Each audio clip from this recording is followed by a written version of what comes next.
Mga kaganapan sa ikawalong araw namin dito sa Pakistan. Hi, ako si Jovi, 12 taon ng kasambahay sa pamilyang Pakistani. Pagkatapos namin nag-agahan ay sinabihan ako ng amo ko na sasama daw bibili ng tubig para meron daw akong video at saka pictures. Ito ang daan papuntang tindahan, merong mga bahay na bagong gawa, meron din mga bahay na nirenovate. At dito sa Pakistan, bricks yung ginamit nila, hindi kagaya sa atin na hollow blocks. Mga 3 minuto lang ang lakad galing sa bahay papunta dito sa tindahan, pero sabi ng amo ko ay pupunta muna kami sa plaza para makapag-picture at saka makapag-video. At itong dalawa galing pa sa bahay, panay laro na yan silang dalawa. Itong bata, nagsuot siya ng lumang damit dahil gusto niya maglaro ng football. Nandito na kami sa plaza at pinili namin dito sa kakahuyan para makapag-picture talaga dito sa magandang mga punong kahoy at saka mga green na mga damo. Pagkatapos namin nag-picture ay pumunta na kami sa tindahan at sobrang galing naman talaga mag-video nitong pamangkin ng amo kong lalaki. Tingnan nyo naman. Hello everyone. Hello. Hi.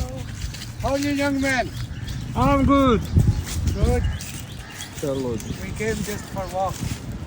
Hello Kaliapi. Bye.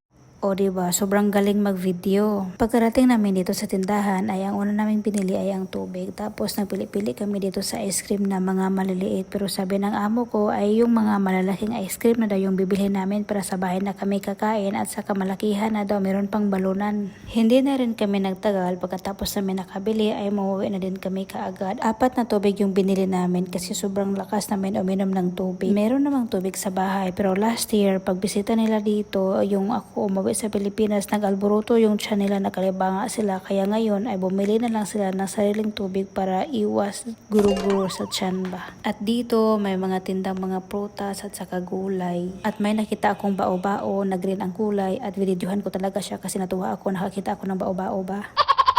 At syempre, pagdating namin dito sa bahay ay kumain kaagad kami ng ice cream at ako yung nagkandos-kandos dyan. Yung unang tasa kay sir, tapos yung pangalawa kay Sunil, tapos yung pangatlo sa akin ay mangga. Sobrang loyal ko sa mangga pero sinabihan ako ng apo ng amo ko na sobrang sarap daw nitong almond kaya minix ko ay o diba sigurista, mix yung sa akin, mangga at saka almond. O diba, sobrang sarap tingnan ng mangga na ice cream tapos ito yung almond, tapos yung amo kong lalaki nagkakape habang nag-ice cream.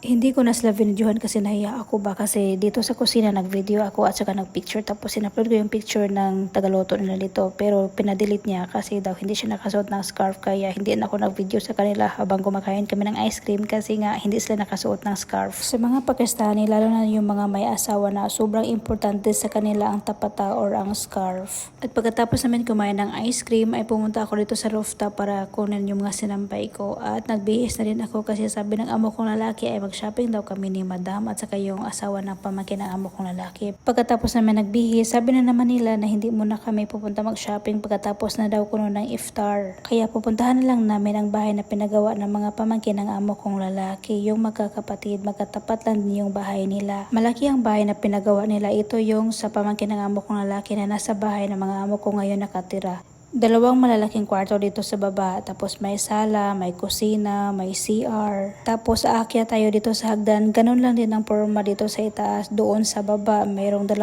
kwarto, may sala, may kusina, may CR. Sobrang laki ang bahay nila, pero sa isang pamangkin lang to ng amo kong lalaki. Iyan yung 2 kwarto dito sa itaas, tapos mayroon silang CR, tapos ito yung kusina. Dito kami nakatambay itong bata na kasama ko kasi dito lang walang tubig. At habang nandito kami sa itaas, ay pumunta na din dito ang amo ko tapos yung mga pamangkin niya tapos pumunta na din kami dito sa rooftop. Sobrang nakakatakot dito sa itaas, parang hilain ako pababa ba kasi nasa 3rd floor na kami ng bahay. At makikita natin dito ang sunset na sobrang ganda talaga niya, orange. Makikita nyo may malaking simbahan dito at saka dito din sa kabila mayroong simbahan o diba napalibutan sila ng simbahan dito. Ang bahay na yan at saka itong bahay na tinatayuan namin ngayon ay magkakapatid sila, diba sobrang ganda kasi magkatabi lang yung bahay nila. Pagkatapos namin napuntahan ang bahay ay bumaba na din kami kaagad at pumunta kami dito sa simbahan. Pinuntahan namin ang simbahan na ito kahit nagmamadali na yung amo kong babae na uuwi. Kasi itong amo kong lalaki palagi siyang nanonood sa live tuwing Sunday. Kaya ngayon first time namin makapunta dito ay pinuntahan talaga namin dito hanggang loob. At syempre hindi kami kilala, akala nila spy daw kami dito kaya sinabihan ako na bawal daw ako mag-video dito sa loob. Kasi nga first time kami dito, hindi din niya kilala itong amo ko na Christian tiyan din. Kaya pinutol ko na lang yung video kahit sabi niya ay okay lang daw mag-video. Ay hindi na ako nag-video, ay nahiya na ako. Ay charot. At pagkawi namin dito sa bahay, sabi ng amo kong babae ay hindi na daw kami mag-shopping kasi napagod daw siya doon. Nag-tour sa bahay ba. Kaya ayan, magbihis na ako. Thank you for watching. Bye bye. God bless everyone.